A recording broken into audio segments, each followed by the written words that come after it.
Have you ever wanted to simulate the experience of going to a Chuck E. Cheese without the screaming kids? Well, this game might be for you. But be warned, it's a pretty shallow title that you'll beat in less than 2 hours. Arcade Zone has a lot of the fun games you might see in an arcade.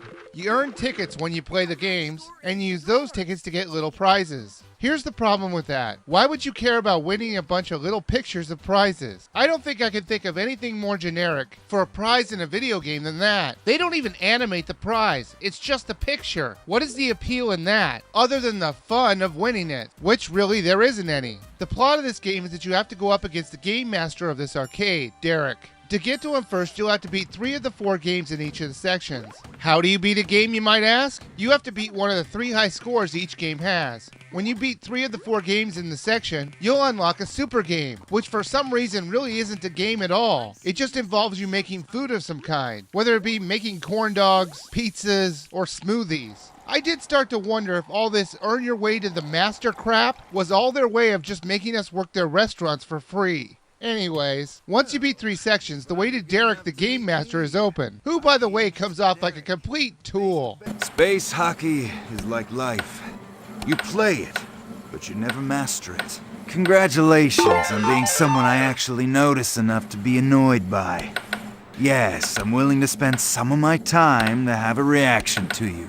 This is more than a game of air hockey. Until you know that, you can't be on my level. You might as well wish to be a super genius.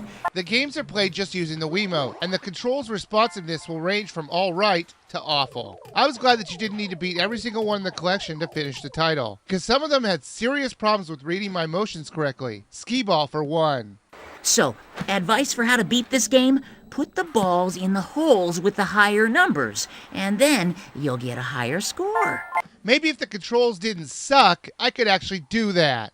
Now, there were some really fun games in this collection, like Brick Tower, where you have to keep stacking up bricks until you miss, and this spinner game where you had to try and hit the treasure icon so it'll go to the next spinner for even higher points. The one thing that I really liked about this title was the cooperative play. 4 players can play the main game. So basically they're giving you 4 chances each time that you play the game. So if you have 4 people to play with you, you basically have 4 chances in each game to hit the high score and win that game. In all truthfulness, the little reviewer did win some of these games for me, like Kaboom. I couldn't get past the first part, but he was on fire in this one. Arcade Zone is a bit of a throwaway title. There's nothing really compelling about it, yet it's not really the train wreck you might assume it to be. If I had to describe it, I would say it's about average to below average for a minigame collection. So does that make it worth a buy? No. Is it worth a rent though? I want to say yes, but I would feel like I'm lying to you. You will enjoy the game for about an hour, but then you'll get bored with it after that. So I can't say honestly that spending $6 on renting this game will be worth it. So I think you should probably skip it.